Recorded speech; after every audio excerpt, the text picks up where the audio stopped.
Welcome everybody to the latest edition of Bitcoin Cash Coffeehouse. Today we have a variety of people in different parts of the Bitcoin Cash ecosystem with me today. We have Jonathan Silverblood, Akane Yokoo. Did I say your last name right, Yokoo? Nope. You didn't say my first name. I didn't. Right? I usually say it right. Akane. Okay, sorry. Akane Yokoo. Yeah, that's okay. Justin Bonds and Jose of Eat BCH. Welcome everybody. The topic today is Bitcoin Cash in 2021. I know it's very vague. I know we got a lot of drama going on, but for the sake of argument, we're just going to pretend, hey, Bitcoin Cash is business as usual for next year. So let's go through here and get some introductions going. So we'll start at the top. So go ahead, Jonathan. What's your involvement in Bitcoin Cash been?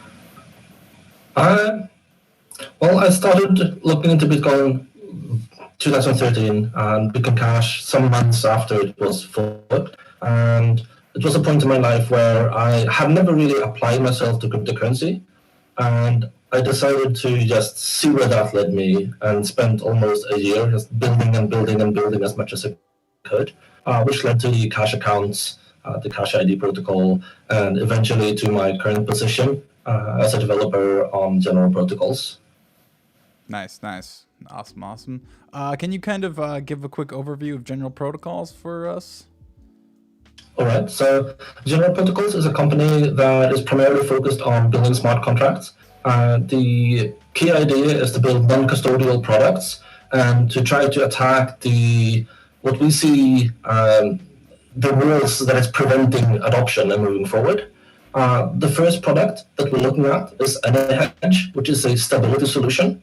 It's a smart contract where you can essentially sell your risk, the volatility risk, to someone who wants to take it, so that you retain your purchasing power over time. The long-term goal is to build a big liquidity for this and see if we can get it integrated into like payment processors and merchant services, so that merchants can start accepting Bitcoin Cash with zero volatility risk. Gotcha. Awesome. Akane, how did you find your way into Bitcoin Cash? So I was actually working for a merchant who was accepting Bitcoin back in 2013. And I've been organizing Tokyo Bitcoin Cash meetups for about 2.5 years. Mm-hmm. Yeah. Gotcha. And so how did you first stumble upon Bitcoin in the first place? So like I was saying, I was working at a restaurant, and they were the first restaurant to accept BTC back in 2013. So that's how I got to know the original Tokyo Bitcoin meetups and, the members of the meetup, and yeah. Gotcha. Awesome. And Justin, intro to Bitcoin and then your transition into Bitcoin Cash. So my introduction to Bitcoin was really, I suppose, being in Bitcoin back in 2013 and starting a mining operation. And I started really building a portfolio back then, which I eventually turned into a company in terms as a financial institution, as an investment fund, now many years later, which was founded in 2016. I suppose my introduction to Bitcoin Cash, I feel like I've always just stuck with what I considered to be Bitcoin, so to speak, being involved in the early block size debates. My involvement in BCH just seemed like a continuation of what I was doing for BTC before then, pretty much. Gotcha. Cool. Welcome, Josh Green. And we'll continue the introductions here. And let's go with Jose. Hello, everybody. Thanks for having me. Yeah, of course. So your first introduction into Bitcoin and then your transition into Bitcoin Cash? Well, I think that the first moment when I started to actually research and read about Bitcoin was on December 2017. So I'm kind of new on this. And that's when everybody started really talking about it here. I started to hearing about it every single day. And that's when I started to compare the differences. And when I actually started to really getting involved in Bitcoin Cash was in January of 2018 with Tipperbot on Reddit. And I started seeing people tip with the Tipperbot and so on. And it clicked with me that it can be used as money. Yeah, this was very easy to use. So the cryptocurrencies at the time, this is January 2018, had very high fees, even Ethereum, Monero, BTC, and Bitcoin Cash didn't. It was very easy, very low on fees, and it was actually money, digital money. And that's something that really I enjoy and like since then.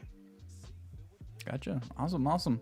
And Josh, so we're just going through the simple introductions. How'd you first get into Bitcoin and then your transition into Bitcoin Cash? Yeah, thanks. Sorry for being a little bit late. But I've been following Bitcoin since about 2011. My assembly teacher back in college, actually, she and I were friends on Facebook, and she posted the white paper, and she was like, digital money, and I was like, what is this? And I read that, and I thought it was pretty cool, and started actually researching what the tech was and how it worked, and got really kind of infatuated with the tech itself. I bought my first Bitcoin on Mt. Gox, actually. I did not get Goxed, so I actually got my Bitcoin off of there. But ever since kind of that happened, I thought it was really cool just to be able to send money to people without, having to worry about credit cards, especially online. I'm a big advocate of how broken our current financial system is, even at the surface level, which is how broken it is to have your private key on a card, and having to worry about that getting stolen all the time, and what it does to merchants. And it's a really broken, archaic system, and I think Bitcoin solves that. So that's where I saw a lot of the value and kind of what I was enticed by. And then for years after that, I kept giving out Bitcoin to my coworkers and my friends and stuff like that. And then it's kind of hooky because people are just like, oh, this is not going to be worth anything. And then everyone around Thanksgiving table, was it 2017 or something like that, was like, oh, what's this Bitcoin thing? And I was like, oh no. But anyway, so I was actually a SegWit 2x supporter, I suppose, back when that deal was going to go through. I wasn't a huge fan of SegWit, but in the same sense, a fork would have been worse. And I thought a 2x compromise was fine. And then we all know how that played out. So when that happened, I kind of felt betrayed, and then I felt like I needed to actually take a role in the development, because I had invested so much emotional energy into this cryptocurrency, and then have it kind of degrade in a way that was very much a betrayal. So that's actually what started me to build Bitcoin Verde. Was literally just kind of the betrayment of Core. So the betrayal of Core. So yeah, that's how I got into the space. Awesome. So that's all the introduction for people. So I'm gonna just leave it open basically from now on. If you feel like adding something, feel free to do so. If you just want to sit and listen, well, I guess that's okay too. But so I guess open-ended question. Anybody want to jump in? How do you think Bitcoin Cash has fared in the last 3 years since its inception? I know there was a couple 3-year anniversary streams, but started from where we were and to we are at this moment. How are we done, and how did you help to make this happen, or help to make it not happen? Floor is yours. So from my perspective, when I looked at Bitcoin in 2015, and it was advocated as cash, I saw all these things that needed to be done in order to actually be usable by people. The concept of an address is not something that a grandma normally would consider to be user-friendly. So I think that if you look at these 3 years, I'm kind of sad that we haven't tackled more of those issues. How do we build a wallet that is so ridiculously easy to back up that people actually do it? And how do we make it so that when they want to send money to their friend Eric, they just send money to their friend Eric? They don't need to do weird and crazy stuff in between. Mm-hmm. Yeah, so how do we... Basically, the user experience hasn't gotten much better, right? That's kind of the overgeneral thing. Anybody got any comments about that? I mean, I'm a big fan of Jonathan's cash account thing. or it's Cash Account, not Cash ID. I keep forgetting them or confusing them, but like that is such a cool concept. Being Josh, #1234 or something like that is a way better user experience. And I think that just needs to get some more adoption for it to like wallet adoption. I mean, like that's basically like all of the things that Jonathan's talking about right now is purely like the user interface, which is at the wallet level for the most part. I think that's a huge idea. But also in the same sense, like, users are going to be slightly tolerant of clunky things. It doesn't have to be 100% perfect, especially for the phase that we're at. Because like, if you even think about like phone numbers, right? Like how long does it take? Like how many of your friends' phone numbers do you actually have memorized? Right? Like none. So like you have an address book and you go through the clunky process of, hey, give me your number, or like, oh, text me or something like that. You know what I mean? Like, and then you have them in your address book. So I think if we kind of did the combination of like a Cash ID and then or a Cash account, and then also the like better address books, then that could definitely, and that comes with reusable addresses, right? Like it's actually something that we've been talking about too. So I think we're getting there, but I agree. I do want us to make more progress on that, especially to facilitate adoption. It sounds similar to what it would look like with a bank account. You have a bank account number and a name, and these two also keep each other in check somewhat. In regards to what Josh was saying. Yeah, just without all of the awful security problems of the bank account. Like, yeah. Well, I think there hasn't honestly been a huge amount of progress, let's say, over the last 3 years. Maybe if we're being really honest with ourselves, I think there are very important aspects of progress, maybe on the more technical layer, but not really anything that's really that visible to the user. In many ways, with the exception of what you're referring to.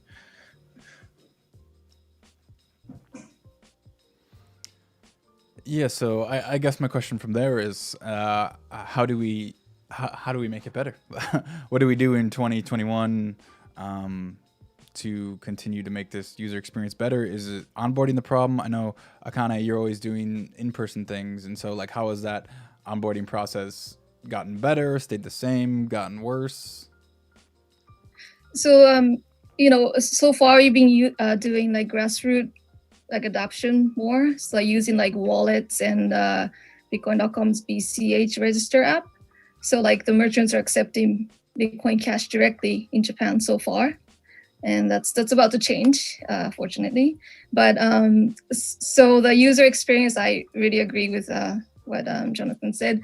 I still hear from like merchants who like just lost their phone, or they remember the seed, but they cannot recover it. So I have to contact this wallet company support desk, and I've seen the process, but it looks like complicated even to me. Like I'm not a tech person, but like it would look really like too complicated for like non-tech people, like normal merchants.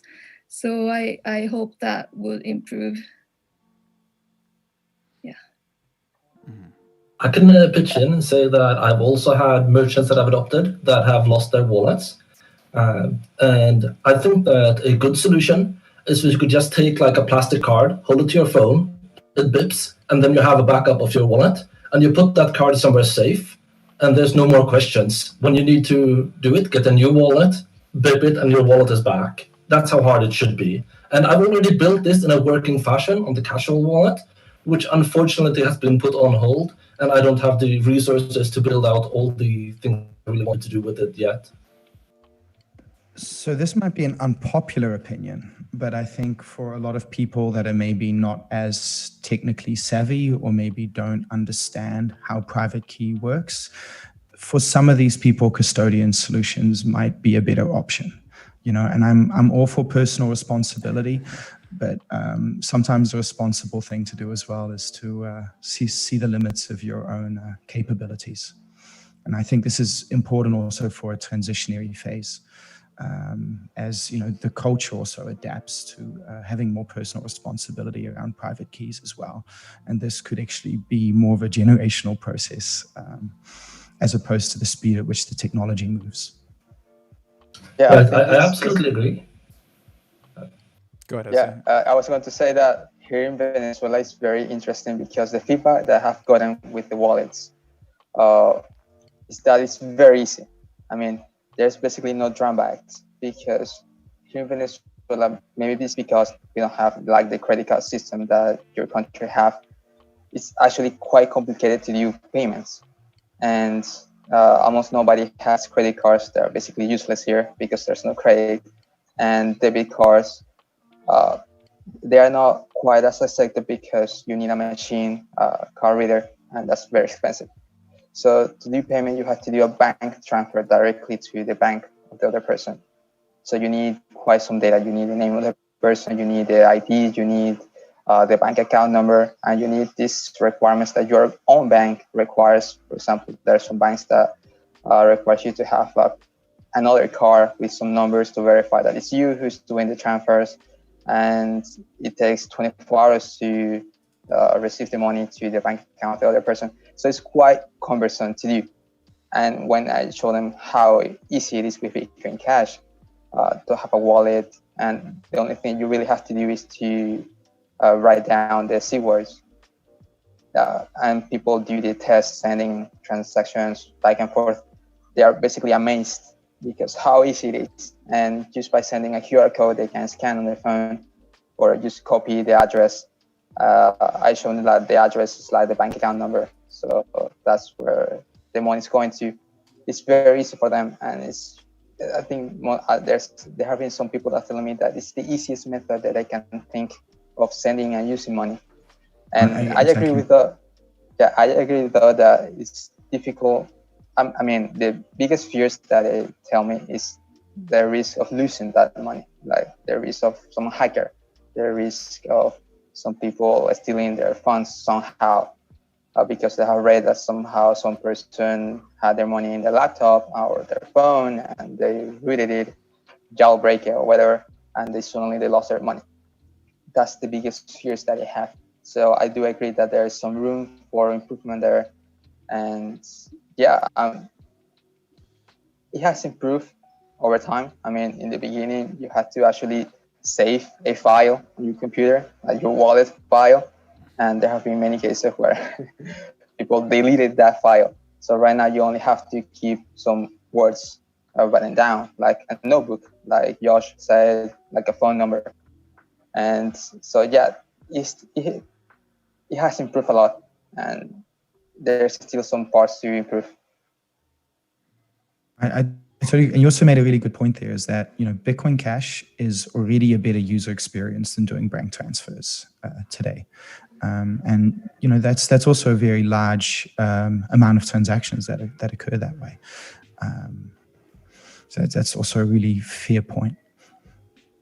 And Justin, I think, I mean, it's, I agree with your opinion as well. Like that, I think there is an audience that could benefit from the custodial wallets, and I think actually the banks are aware of this too. I don't know if I've mentioned this. I know I've mentioned it at some point, but like I was literally in a room with the state of Ohio people and like government officials, and actually a director from technology from Chase was there, and this was actually happening during. Shortly after, I think, the BCH fork, and this was actually when the state of Ohio was contemplating like accepting cryptocurrency for their sales tax, and Chase was actually advocating for BCH because at the time the representative, like he was a dev representative, he wasn't like a state representative, was actually going to just have BTC be the payment option for sales tax.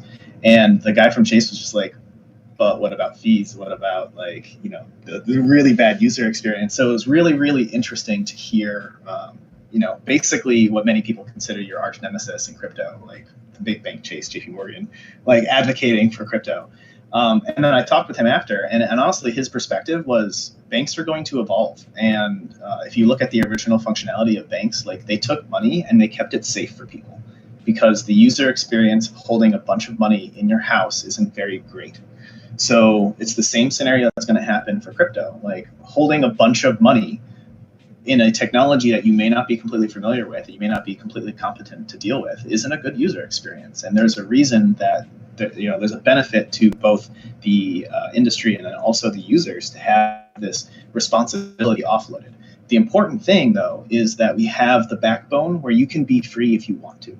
If you want to take the extra responsibility to have your own money and to be liable for the actions that you make and the freedom that is associated with that, then you can. That's the important thing. So as long as we're keeping the ability for someone to be able to take on that responsibility, then I think we're in a perfectly symbiotic relationship. I entirely agree. I also, as part of my role as fund manager in Cyber Capital, I have a lot of different discussions with major banks and institutions. And it's actually very surprising how many can actually see through the BTC charade, so to speak. But the sad thing is, I think a lot of people associate it with cryptocurrency as a whole. So they see BTC and like, oh wow, that's terrible. Let's stay away from that. But that's been changing very, very steadily as well. And in regards to banks staying relevant, and this is what I often say to them as well, actually storing cryptocurrency keys makes a lot of sense. So as part of my investment firm, we actually have a sharded key. So we have multi parts of a key that need to be brought together to create the whole. And we store these in underground bank vaults in different locations held by different parties. So, when, trying to secure cryptocurrency at a high level, actually banks become extremely relevant again, to have that, very high tech, physical security, the thick vault doors and the 24/7 guards and all this kind of stuff is really not straightforward to achieve as a normal individual. And this is where, outsourcing that actually makes a lot of sense. And this is what I've been saying for years as well, is, to the banks, if you want to stay relevant, then, be a bank in the traditional sense and hold solvent assets that you cannot leverage. I know it might not be as profitable, but there is definitely a business there. I love that you guys mentioned that banks being this custodian of people's money. Like back in the day, they used to protect people, their money, their dollars, their gold and silver and other metals. Because that's one of the best examples that I use here in Venezuela with people that want to use Bitcoin Cash. Because recently, over this past couple of years, in Venezuela, using US dollar in cash has been common on. Every single day, it's more and more common. Like the difficulties with bank transfers, the super high inflation, and the impossibility of using debit cards or credit cards has made US dollar like the stable coin. And people really seek it, people want it, it's the holy grail. Like that's the best money that you ask some people on the street and they'll tell you that they only want US dollars. And the bad thing is that since it's in cash, people carry with themselves wallets filled with cash. And Venezuela is not the safest countries in the world. It's very, very dangerous. So there's a very high risk of getting robbed or getting mugged. So people are having that again of being scared to keep their money in their stores because somebody can break in, or in their house, or going in and out of their job because they carry money in their wallets, in their bag. So there's that actual risk that merchants tell me that they fear. But when I tell them that you don't have to, if you accept this digital money like Bitcoin Cash, they don't have that risk. They could simply use their phone normally. Nobody really knows what it has in it. And even if somebody robs their phone or their laptop, they can later on use another computer, another phone, and get back all the money that they have. And there's something that's really mind-blowing to them, to not really depend on something physical as cash. So it's very interesting that here that part of physical money has been coming back, but now people are starting to see that it doesn't have to be that way. There is something more out there. There are solutions. Yeah, you also make a really good point around security, because if you do know how to do this stuff and you are a bit more tech savvy, you can, apply some really extreme security for yourself as well as an individual. But just to put this out there, I would not recommend people keeping their life savings on their cell phone. Even if you have, a seed, a single copy of a seed sitting somewhere, I would highly recommend either sharding the seed. You can take a 24-word seed and split that into parts with a backup part, and or using some sort of multi-signature for your, cold storage. If you're actually putting significant amounts of your proportional wealth into that, you should really secure that better. You should see your phone as kind of like the wallet that you walk around with every day. You don't keep your life savings in your wallet. So I think that's really how people need to. Or using a passphrase. Sorry. Or using a passphrase. That is also quite useful. You can have your 20 words or 12 words ready, and you can memorize the 25th word or having written somewhere else. And that's what I tell people here. Yeah, go ahead. Yeah, you should be careful about memorizing as well. I've been advised against that in most cases, because human memory is very fallible.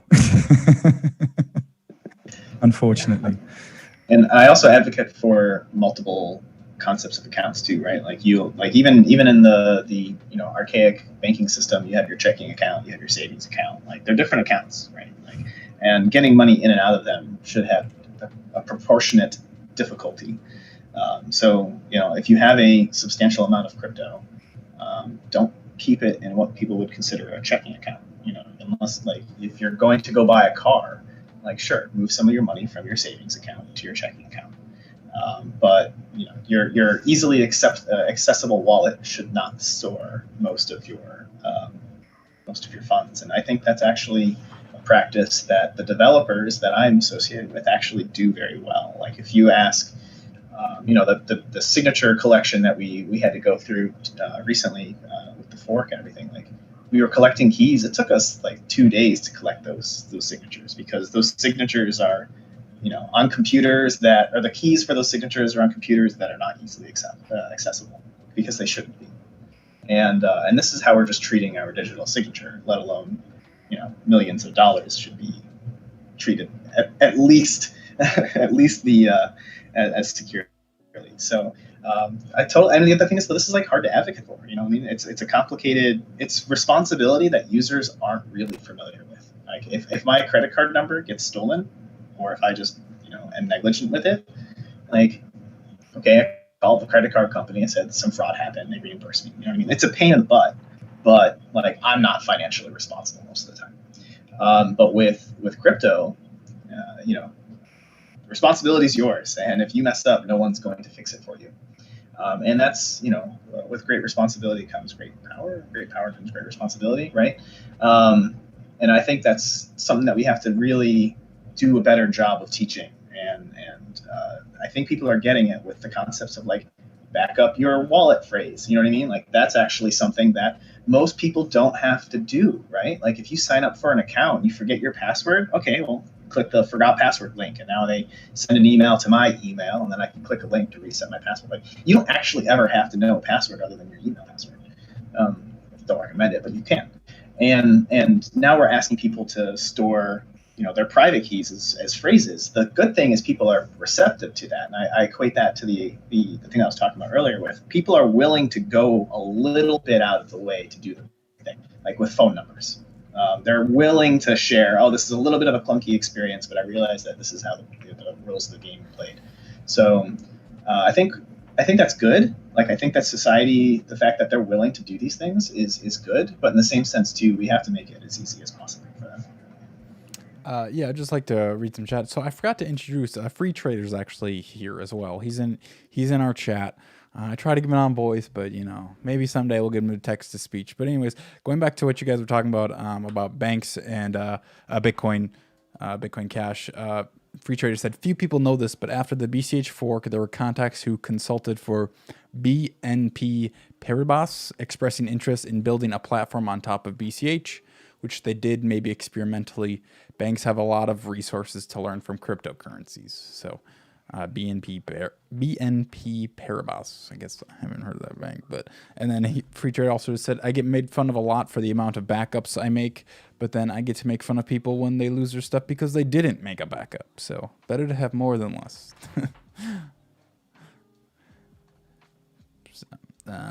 Yeah, I guess my question is, how do we make those like backups like even easier? Like, is it worth doing something like, I think I saw in a wallet somewhere that you could back up a wallet to Google Drive. Is something like that?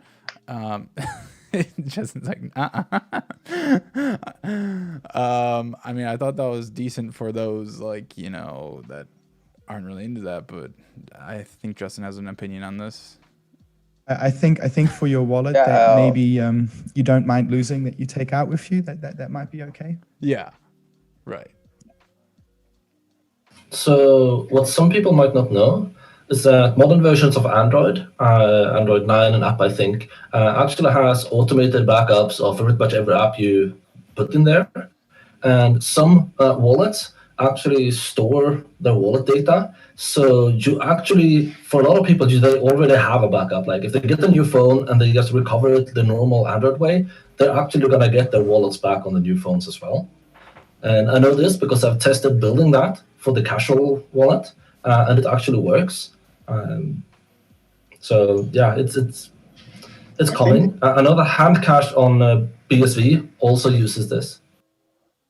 I think that's only true if you store it in the app data, because like Android now, like the modern way that I've been told to do it is like there's actually like an Android key store that has like if your phone has the firmware to handle the keys securely, like better basically, then I don't think that gets backed up. And I noticed that in our double identity thing, like when I switched phones, like all of my private keys did not get transferred over. So I think it depends on how you're storing it.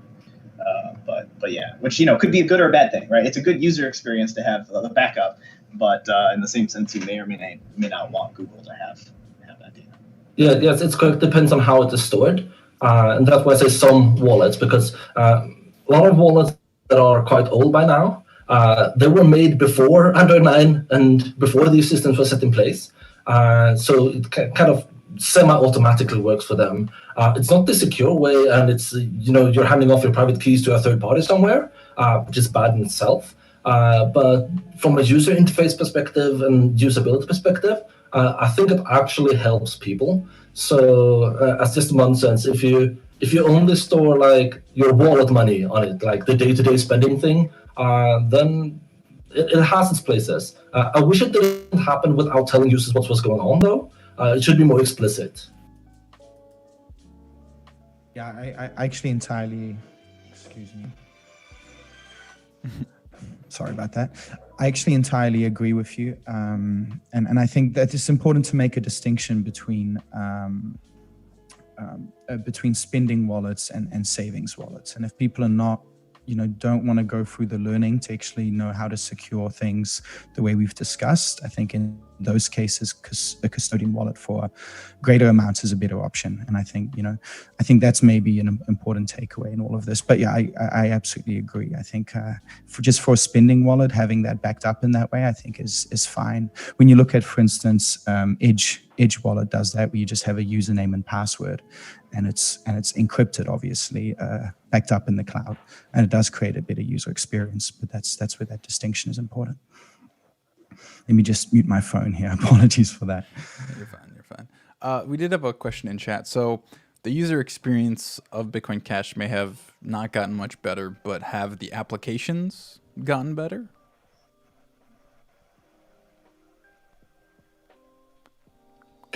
Well, from a performance perspective, we know that the Bitcoin.com wallets have gone massively faster, and there's been competition on the performance side between different wallets. But there also have been some bit rot. There's some wallets that no longer work, and I'm not quite sure about, like, most wallets seem to do the same things, and a lot of wallets seem to be very broad. So I kind of think that I'm missing the simple, elegant, works just for payments wallet that is for humans, and doesn't have all the extra stuff in it. Yeah, is that a valuable thing to have? Is just like a super plain wallet to kind of onboard? I know it's been mentioned before. Hand Cash BSV, people were always like, "Oh, it's so simple. The UX is so nice." Is that something we're still kind of missing in BCH? Yes, absolutely. And then to clarify your opinion, you think the Bitcoin.com wallet doesn't fit because it's got too because it does the other currencies. Is that what you're saying? So the Bitcoin.com wallet is pretty good, and it's speedy, and it has all the features you need, but it also has a bunch of features you don't need, and it's slightly big, and it has multiple coins, and you can make multiple wallets, and there is complexity in this. People look at it, and some people are just going to say, it's too much, I don't know, make something easier. And it takes a while to get started when you have all these options and settings. Yeah, especially because you're competing with the user experience of, like Venmo or just regular credit cards, right? Like information overload is definitely going to turn people off when all they really want to do is spend their money. Like you get the enthusiasts, right? Like I was in the beginning and still am, and people like you and I who like want the complexity because it's cool and new and there's a lot of power behind it. But there's also a ton of people who are just like, dude, I just want to send my money. Like, can I not have to learn like a 5-hour tutorial for how to spend my money?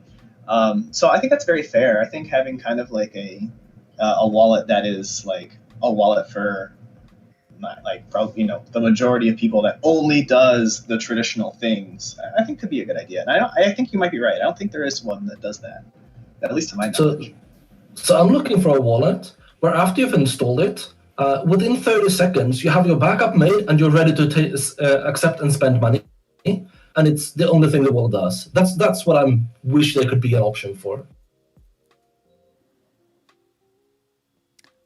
What about a wallet that, say you have like Electron Cash, power user wallet? What if there was a switch? I guess it could be default that it goes to simple mode and all you can do is send and receive. Would that not be valuable? Or I guess it would be you start on the simple mode and then you click the advanced mode to get to everything. But I think that might be a way to go about it. But I think you can get a long way doing that, but you're going to need to hide complexity. right. And it takes resources to hide that complexity, and it takes user space, screen space, and it's going to take load time when it starts, because even though you're not using all the components, they're still going to need to be there.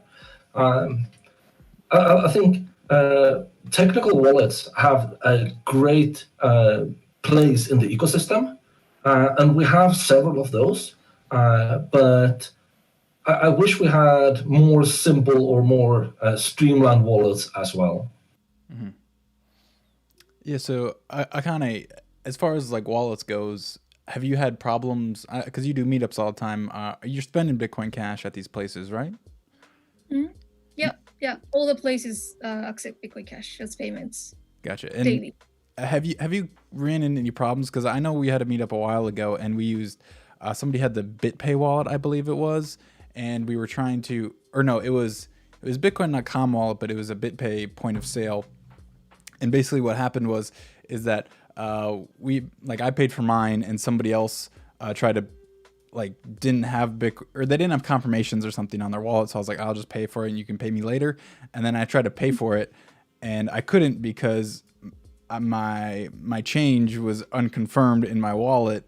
And so, because I just use it and BitPay doesn't accept zero conf, even though I just paid BitPay from the same wallet. So that was kind of silly. And we had no idea what was going on. So that's just kind of like a growing pain. It's like has nobody tried to spend 2 times in a row from the same wallet, So have you encountered any problems like that?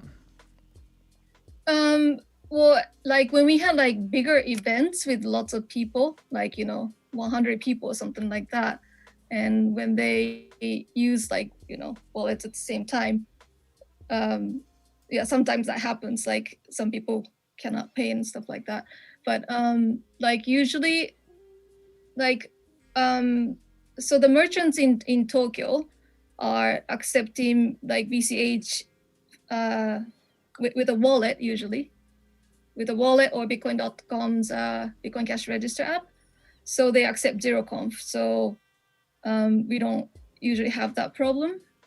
But yeah, it's not good if BitPay is not accepting zero conf, because it's like a must for merchants to see the confirmation right away. You don't want to wait for like a few minutes or more. Yeah, a few hours sometimes. Yeah. But sometimes, like, some new members use like exchange wallets, like custodial wallets, and sometimes that takes longer or something, and that happened before. But yeah. So I guess, is there any improvements you made? Do you think like a simple wallet would be valuable for using to onboard? Are you just onboarding people to Bitcoin.com wallet right now? Are they having information overload when they first boot it up?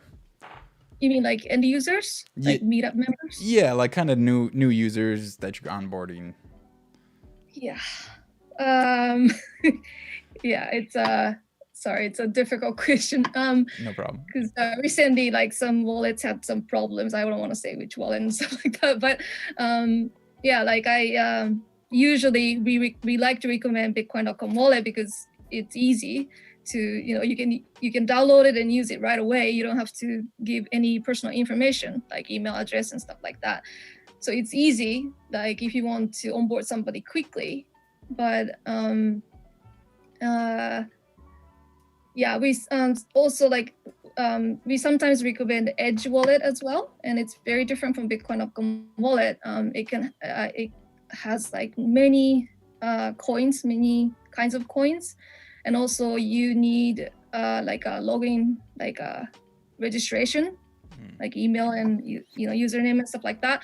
But they store the seed in the server, like, and it's encrypted, and so like the users don't really have to back up seed for each wallet. I mean, they should, but even if they don't do that, they can recover it later. So that's like a very different wallet. So we sometimes we recommend that as like a second wallet, or let the members choose which they prefer. Gotcha. And so could you, I guess I was going to ask this earlier, but Satoshi's Angels, you're part of Satoshi's Angels. Could you describe what this organization is and what you guys do? Yeah, sure. Satoshi's Angels, we're mainly 3 female core team, Eleanor Blanc, Cindy Wang, and myself. And we focus on adoption of peer-to-peer electronic cash, and we like BCH, of course, and we support community growth, and we do marketing, so we connect businesses to end users. Cool. Awesome. It sounds big, right? Hey, But yeah. at least somebody's doing it. And we're actually recently working with Go Crypto, which is a POS service provider, and they're based in Slovenia in Europe, and they turned Slovenia into like a BCH country city. So like lots of places like Burger King and like big supermarket chains accept Bitcoin Cash and BTC and Ethereum actually too. And they're coming to Japan and Australia and Thailand actually as well. Australia soon, Japan already. And so we're helping get the team to onboard merchants in those countries. So we're really excited about that. Nice. Awesome. Yeah. Slovenia is very interesting because they say they have so many merchants that accept it. I know there's like a specific, like, they basically call it like Bitcoin City. And but it'll be interesting to see like how many people actually are using crypto there, right? And so that's like kind of the problem is like, is there enough incentives to use crypto? I know it's like we all want to say economic freedom, but like, do you open to everybody? Do you think we need like more incentive to like use crypto to keep this economy going? And thoughts on that? Like, how do we? I guess my question is, how do we continue to get adoption? How do we keep spreading awareness? Is it just marketing? Is it meetups? Incentives to spend? Yeah, in reality, it's true that we don't have enough users, like even in Tokyo as well. I mean, we have a meetup that's active, and like we host meetups every week, but it's still not, it's like, 20 to 40 people each week, like going around different merchants and spending money. I mean, that's good, but it's really not enough, and like it's not like but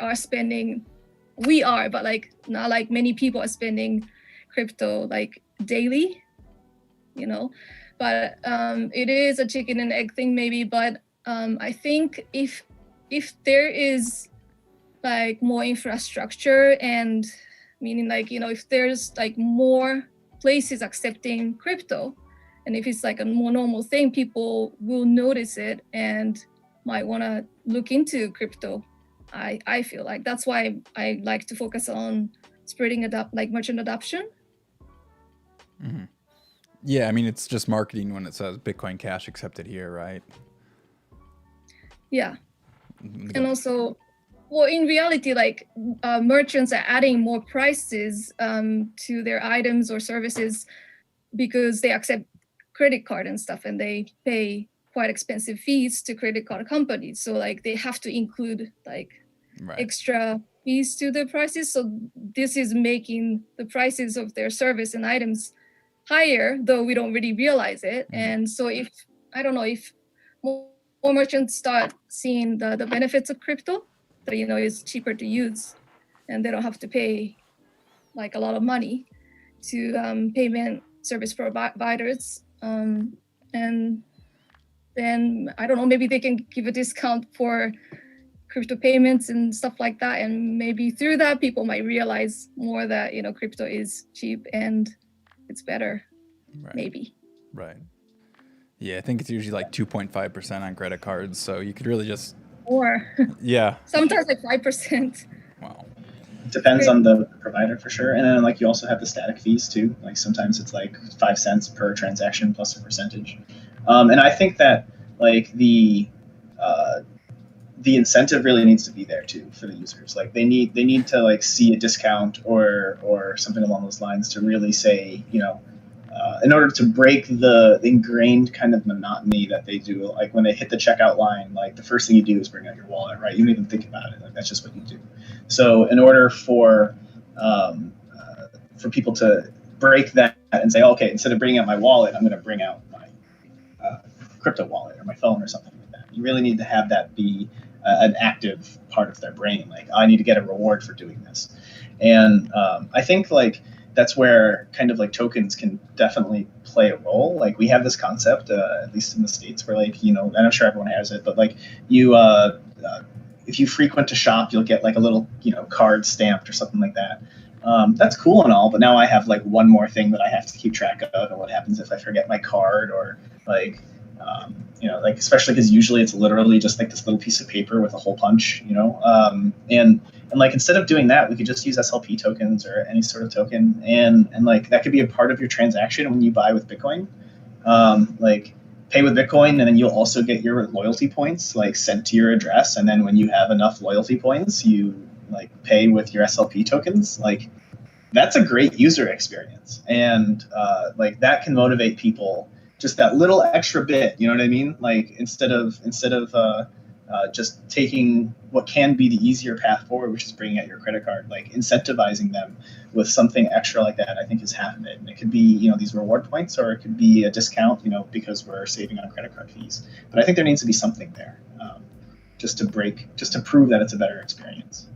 Yeah, something is definitely needed, and something that I've been thinking about and trying to get people to see is that with crypto, you have private keys, which means you can sign statements.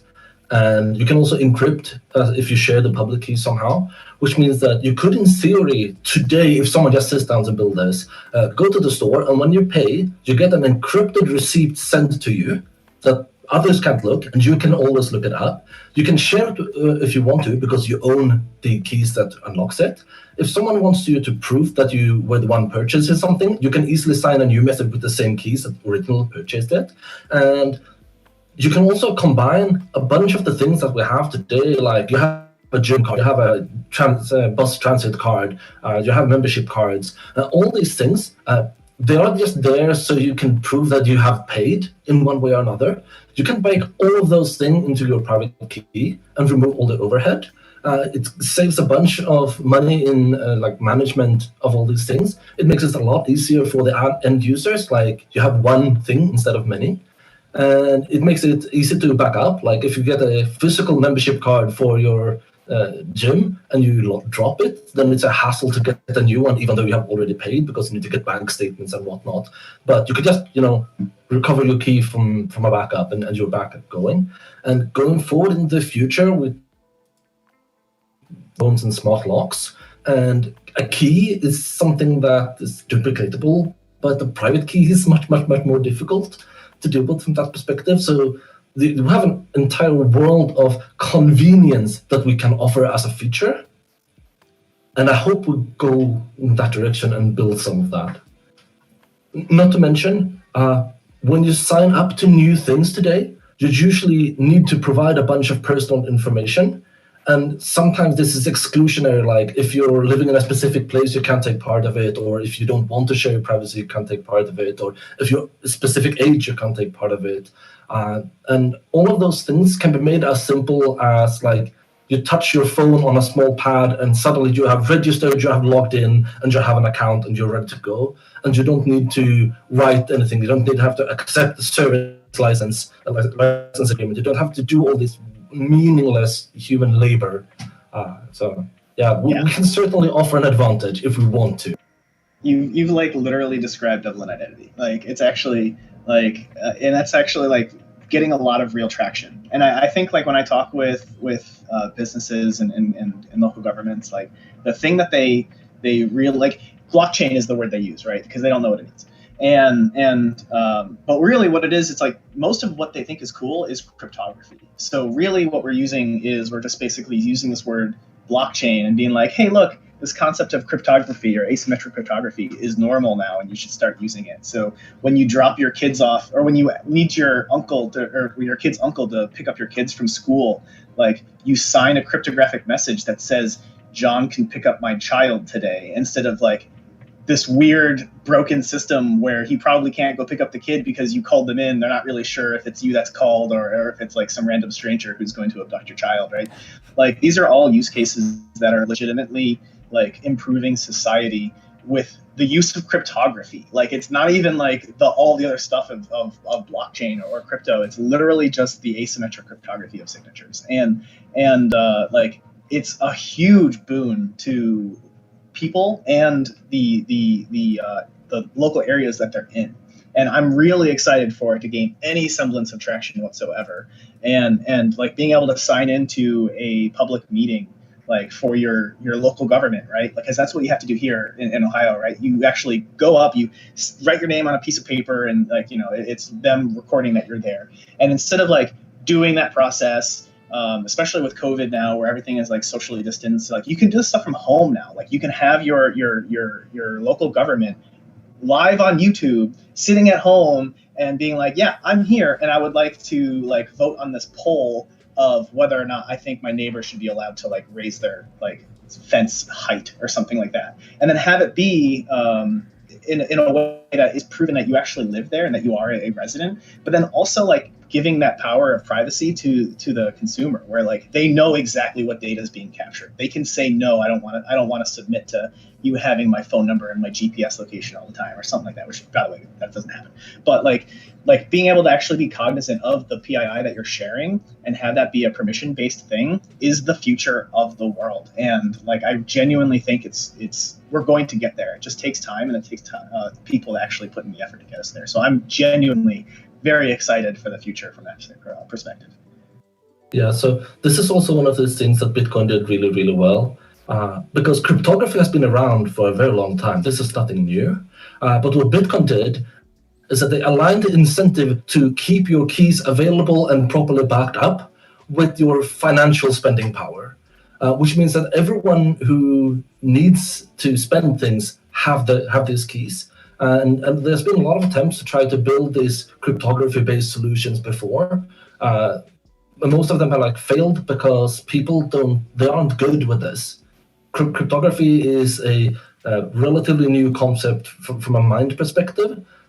So when you talk about keeping safe something that is digital, then humanity has had something like 100, 150 years to train itself to do that. But if you look at physical security, then like our genetics have trained this from the birth of the squirrels. This is an old thing and we're really good at it. And this is why I think that NFC backups in wallets is such a brilliant idea, because it takes the security and moves it from being a digital security to being physical security. You get a physical card and you can secure that card. That's actually, do you have like a proof of concept about that? Because like that's like a problem that is a real problem from the double and digital identity component. Like what happens when you lose your private key, or what happens when that happens, or what happens, like how does the government respond and how do you respond as an individual? And like the traditional answers are just like, excuse me, back up your passphrase, you know, and like people will do that, but they may not do it well. This concept of like an NFC card could definitely be something that is like even issued as a part of your registration. So like, does that exist? Can we borrow it, or like?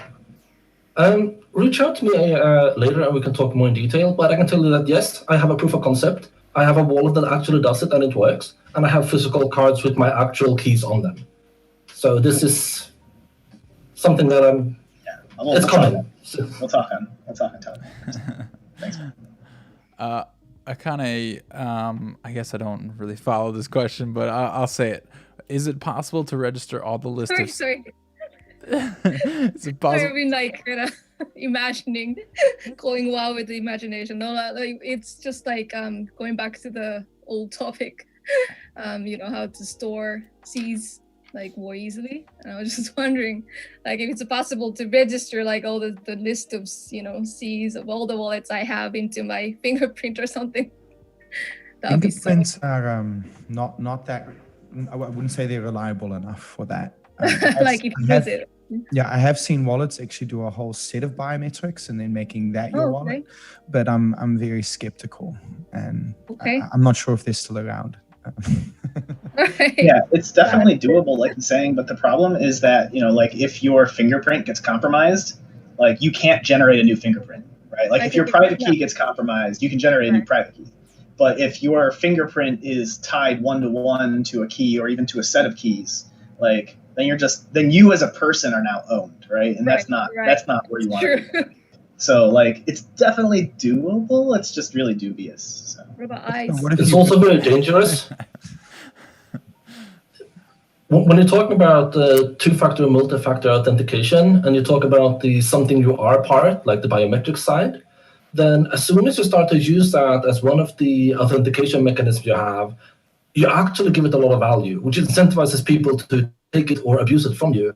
And if you choose to use like a fingerprint, then that's actually an incentive for people to take your fingers from you. And I don't think that's a good idea. Like if you need physical security, don't use your fingerprint for that physical security. Use what we have learned for a very long time, how to deal with it.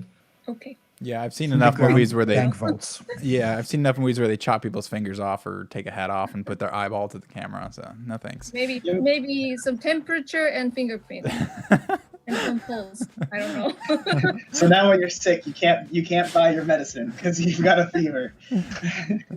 No, yeah, it's definitely doable, and like I've actually, and it's a very common like question, like legitimately I get it asked of me kind of often when I'm talking with businesses, like, oh well, can't we just use, you know, like biometrics? And like the answer is yes, you can. It's just there's not obvious, but there are really consequential drawbacks to doing those kinds of things, and that's the unfortunate part. So it's all a trade-off, and I think there is no magic solution, like other than like maybe we take an RFC chip and get it embedded in our skin, so at least that's removable, right? Like, but you know, that's very also like 1984ish, and people don't like that. Like, so like there's Jonathan's problem again too, in that. Yeah. Now your arm is, someone's gonna be slicing into your arm to get your chip. Yeah, so it's just unfortunate reality that we are analog creatures. Okay. Thanks. Okay, I think we'll do some closing thoughts, but feel free to feel free to spend some time on these. No rush by any means. And so I know we've gone over a lot of things, but just as a general question for anything else, what things do you wish will be happening in Bitcoin Cash in 2021, especially in your area of expertise? So we have transactions usage, transaction/usage, new use cases, applications, investor confidence, meetups, merchant adoption, developer cooperation, etc. So what do you see? What do you hope happens? What do you hope happens for Bitcoin Cash coming up? Stability. Stability. Stability. Yeah. No. Oh, you froze. No, breaking in and out.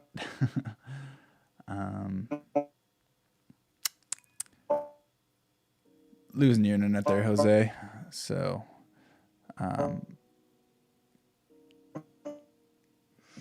damn Venezuela. They give free gas. It's ironic. It's ironic because his comment was stability, and then like. So I agree. Stability would be great. As you can tell, we really need stability. Free internet, free electricity, but don't mean it's good in Venezuela. So.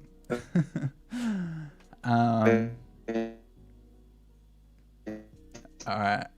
Well, all right. So anybody else? We'll wait for Jose to come back. I'll give it a go. So I think the biggest development in BCH is, I'll start with what I think the biggest problem is for a Bitcoin-based blockchain, I think, that we've observed, and I think that's governance. And, I think at the start of this stream, Colin, you said, let's just pretend like it's business as usual. But it kind of is business as usual, sadly speaking. And I think we've gone through a lot of splits, and we have another one coming up.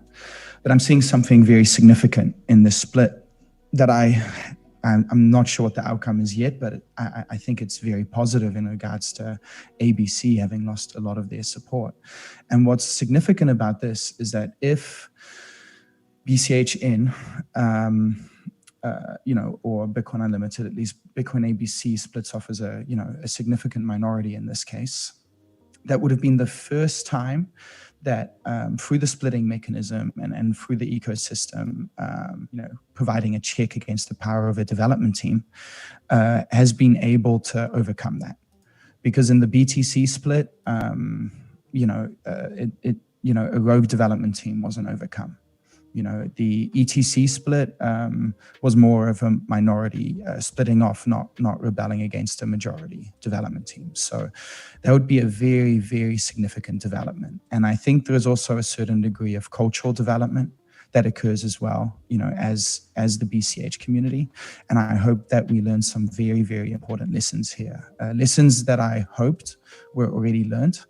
But in this case, it seems we need to, learn this lesson again. And maybe we have learned the lesson very well, and which is why we're seeing ABC losing so much support. And last I saw, I believe there's 64% miner power signaling for BCHN, and there's not any mining power signaling for ABC yet.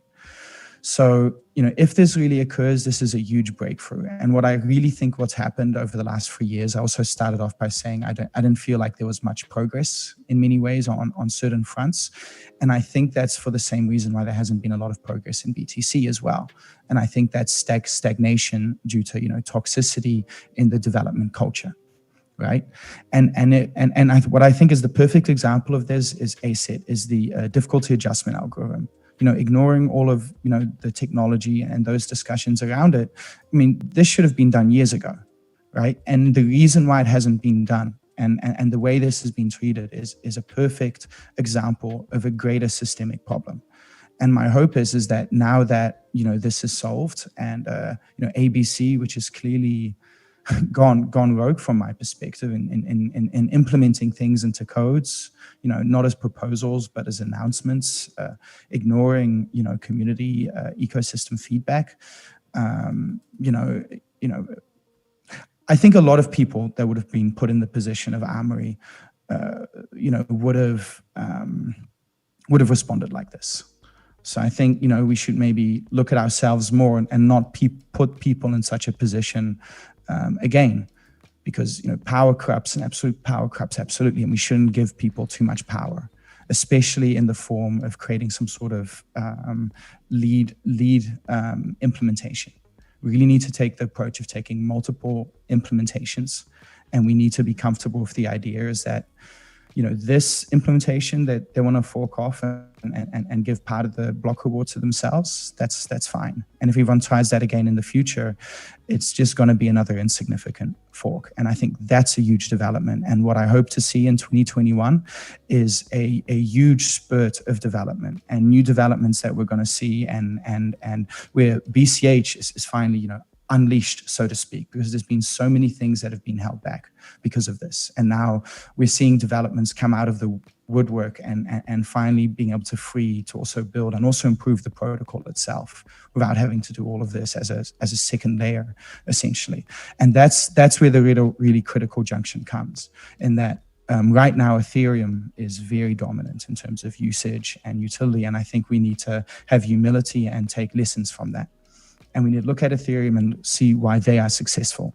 Because I want peer-to-peer electronic cash, but it could very well be that the path to adoption includes applications, unique applications with tangible economic benefits. And we need to be able to develop more of those over Bitcoin Cash in order to bring people into the ecosystem. Secondary effect of which will be people using it as a currency as well. And one of the things I love about BCH is how it really, it's always been evangelizing in terms of, people adopting it as a currency. And that's a really huge strength, but we need to combine that with all of the utility in the dApps that Ethereum has, and the store of value narrative of BTC. All of that comes together, and that's Satoshi's vision. I'll let people respond to that. I'm going to be a bit controversial and say that I don't think governance is the biggest problem. I think culture is. If you look at like any company that is slightly going downwards, you'll always find company cultures and things inside the company that can point to why. You always have some conflict somewhere inside the companies.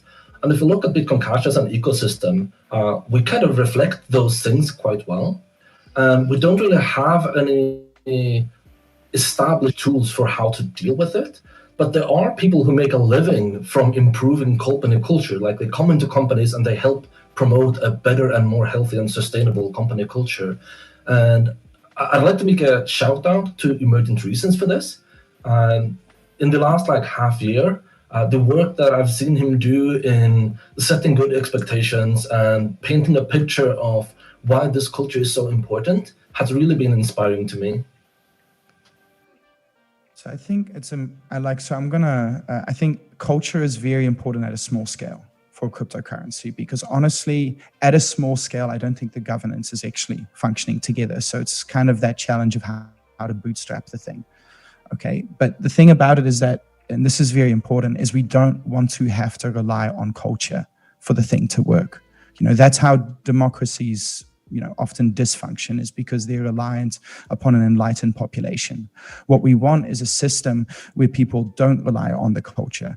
And I think we need a bit of that culture in terms of having a common understanding of how the governance should work. And I think that might actually very well be enough for it to function, because we have to keep in mind that if BCH is successful, we're going to have waves and waves of different demographics coming into BCH, and our culture will become more and more diluted.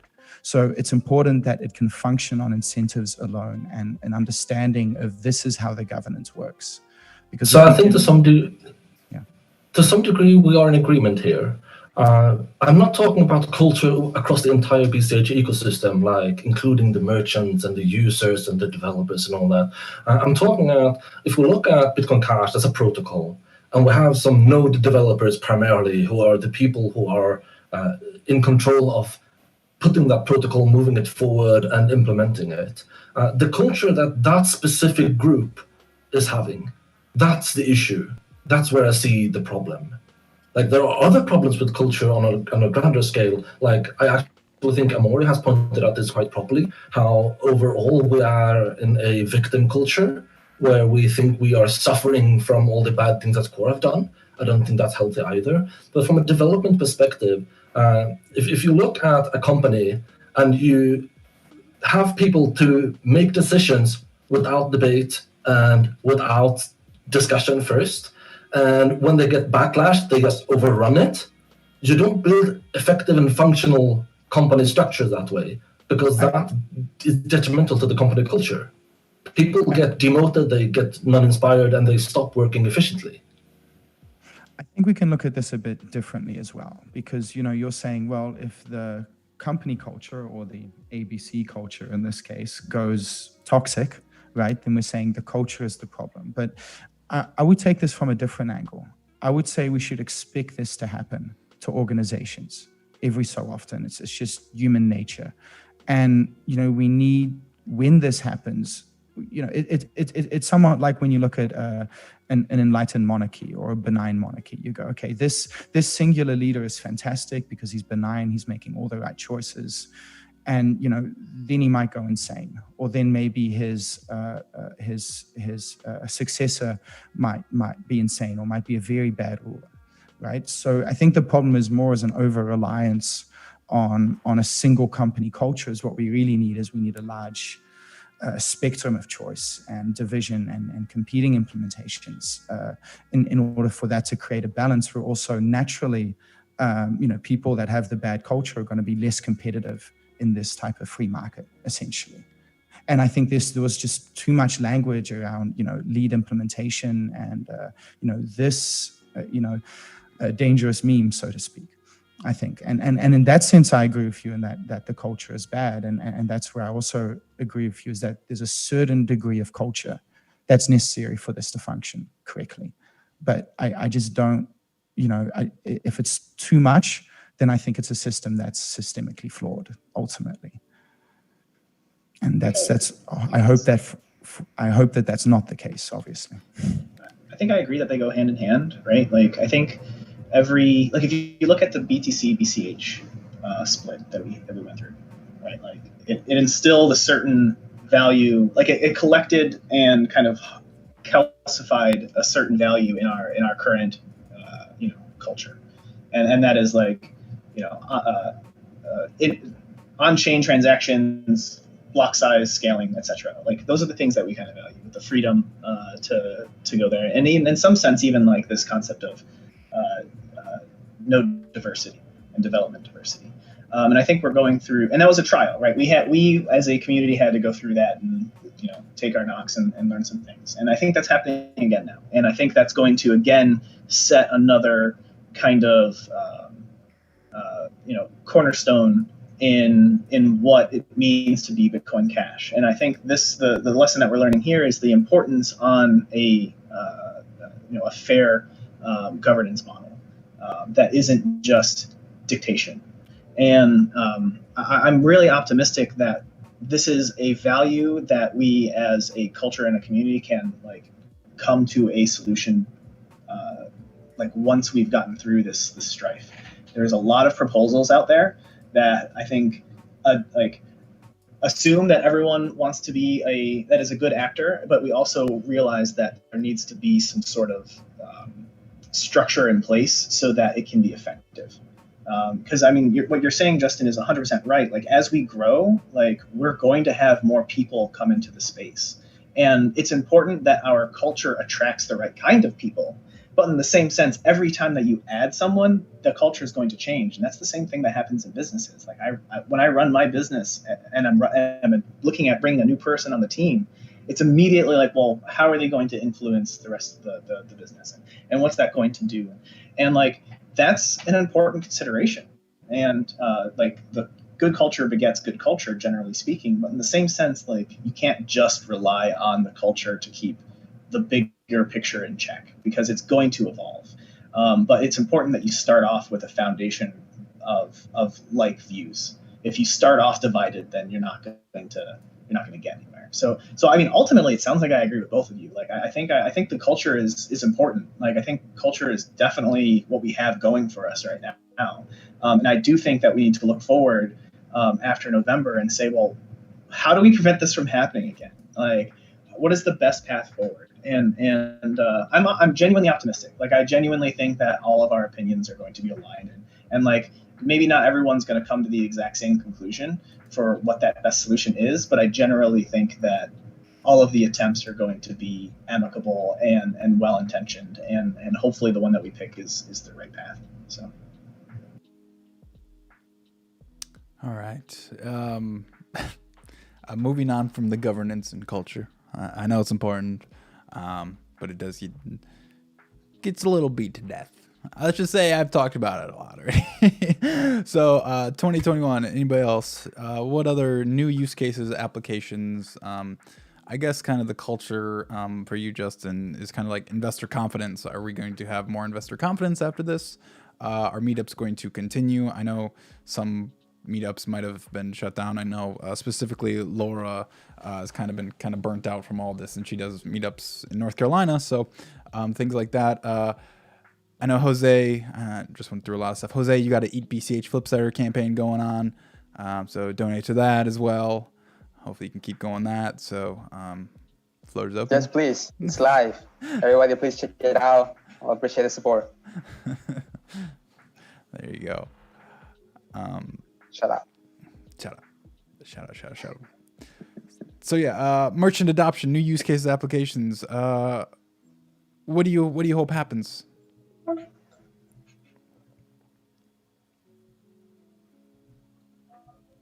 Anybody? Me? Is this open for anyone? Open for anybody. So you mentioned investor confidence before. Yes. And I would say a decisive victory for BCH in terms of the coming split. One way or another, if I'm going to be completely honest with you. Obviously, I support BCH but that's what will be good for investor confidence. Yeah, I think we need more of everything. I mean, it's not quite a chicken or egg problem. I think we need both the chicken and the egg. So we need have more merchants. We need more users. We need more people earning in cryptocurrency. Shout out to Venezuela workers. White platform for people to earn in cash with it.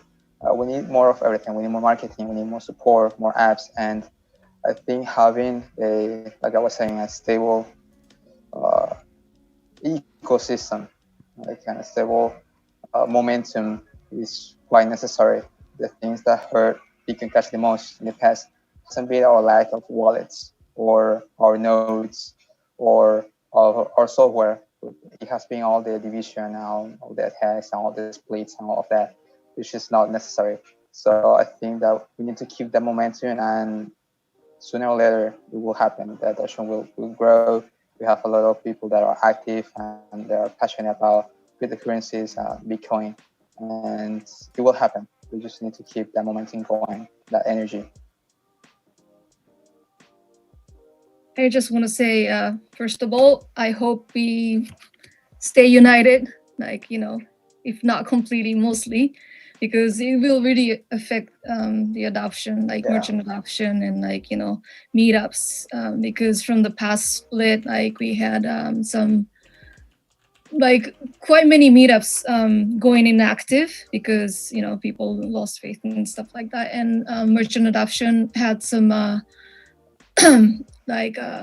obstacles because of that, and so I hope we stay united and we can keep valuing what we have achieved so far, and that we can keep focusing on building for the BCH chain. Yeah. And for me personally, I hope to see more bigger companies coming into adoption space. Does it make sense? I think grassroots adoption is still very important, but I think with some companies help, POS service providers, targeting thousands of merchants, I think we can speed up the adoption more. Yes, for sure. I think we're going there. If we look at what's on the very short term right now, we have the double spend proofs, which is a significant step up in allowing payment processors and merchants to better manage the zero-conf risk, which could help bring companies like BitPay to accept zero-conf for more of their merchants and not have the same kind of issues with unchained zero-confs. So there's some work in that direction. Yeah, somebody messaged me not free trader, on Twitter, and he said that since BitPay stopped doing BIP 70, that I don't think I will actually have that problem anymore. So, and speaking of free trader, he said he's in this chat. If you're just joining in, he's just been hanging out, but he says, I hope we see a lot more virtual meetups. And then, of course, free trader says that because he's a virtual guy. So yeah, virtual meetups are fun. Wasn't there one? Didn't you do one in Tokyo, Akane? I think I was. Yeah, we're doing since March. Now we're doing kind of monthly. We haven't decided the date for the next one, but we might continue monthly.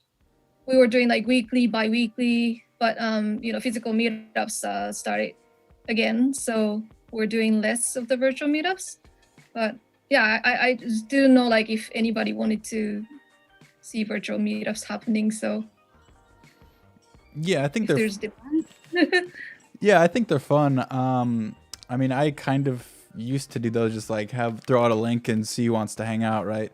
But when you organize it, people can kind of plan their day around it.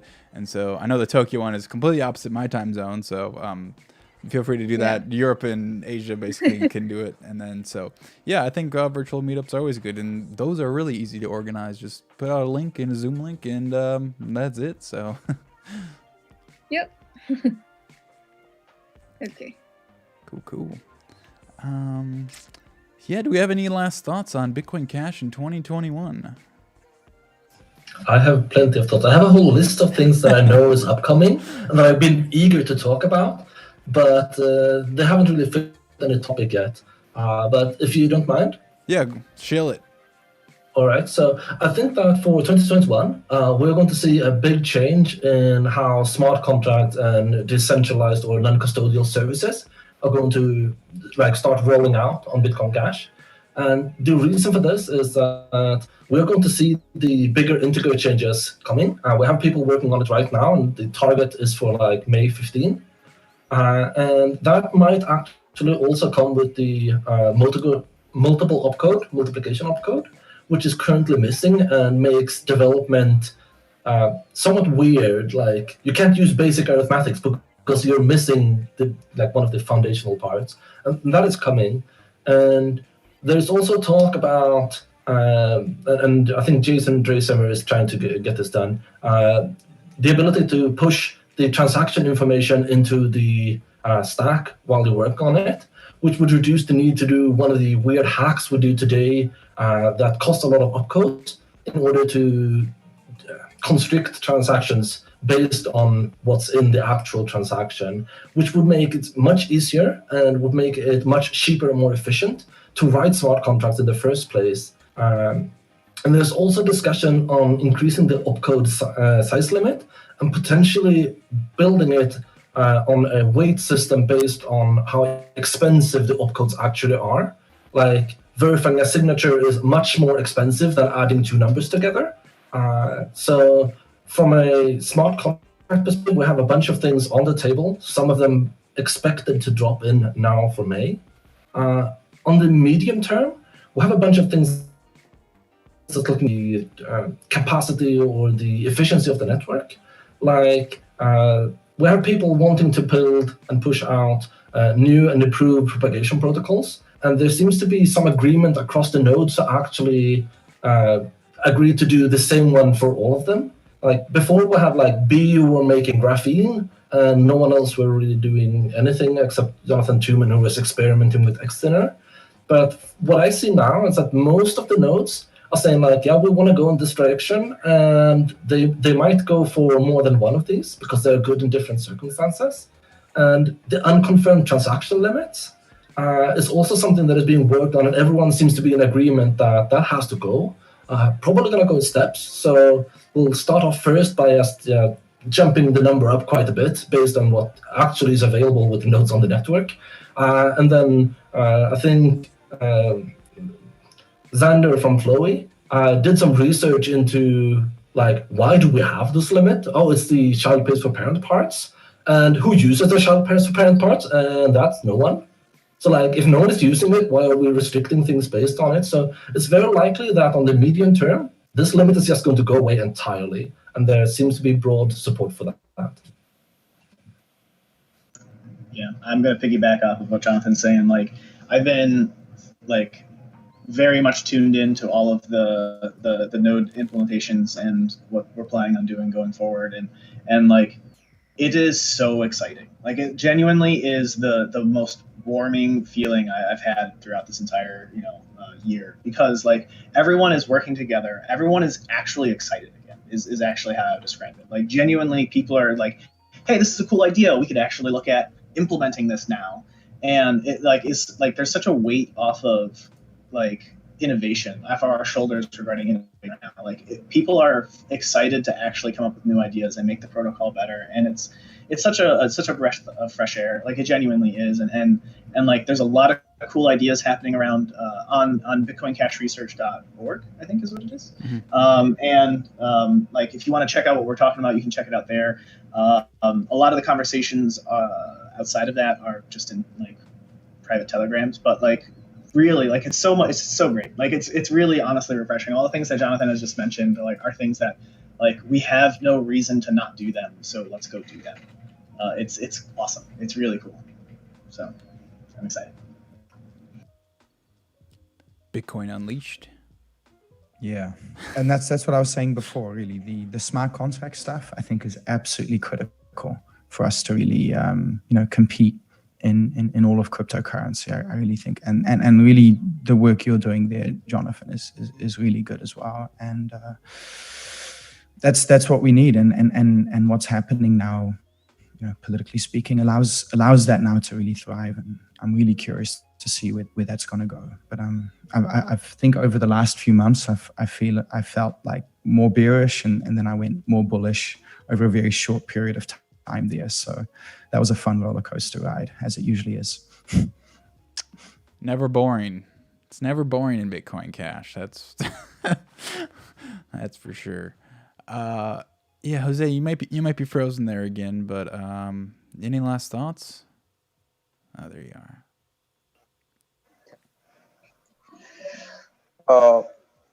Well, yeah. Thank you so much for this invitation. I'm rocking my BCH t-shirt, Satoshi Doodles. I want to give another shout out to check out the Flipstarter campaign, flipstarter.ebch.org, and also appreciate all the support we have been gotten from these 2 years, a little more than 2 years now. We are getting a network of Bitcoin Cash merchant. We plan to do much more. Before the quarantine, we had a small team that started to onboard people physically. We're getting a few merchants already on the table. It's not public yet because of the quarantine. Many had to shut down, so they're not open. We plan on releasing that information to make people to actually know that there's these merchants that accept Bitcoin Cash here, and then thankfully with Venezuela workers and other tools and platforms, people can earn Bitcoin Cash and they can use it and start really kicking off this Bitcoin Cash economy that everybody wants, and give economic freedom to Venezuelans and South Sudanese and everybody else too. So that's very exciting. Yes, definitely. Venezuela, where Bitcoin is actually needed by most people. Everywhere else just seems like we might need it. Actually need it. I know it's gives people opportunities, but Venezuelans need it now. So yeah, any little setback within within just the community in general is a setback for the people in Venezuela. So thanks for all you do, Jose, for sure. So Akane, any last thoughts? Thank you. I just wanted to say being on this live stream made me feel much better about the upcoming upgrade. Hearing those amazing individuals' thoughts. So thank you. Let's keep building. Keep building. Keep building. So, any very, very last thoughts before we say Last thought. last thoughts? Oh yeah. So Free Trader, he's got some thoughts. He says, I want to thank everybody who's building on Bitcoin Cash. Ultimately, it's not ours to control, but what we do helps people, and that is the biggest part of the reward. Let's help others where we can with our little bits of knowledge, funding, and kind words. So, I think we'll leave it off with that. Thank everybody so much for being on this call. I appreciate you all very much for what you do for Bitcoin Cash. So thanks again, everybody. This was fun. Thank you, guys. Thank you. Bye. Thank you. Have a good day, night, and afternoon for everybody around the world.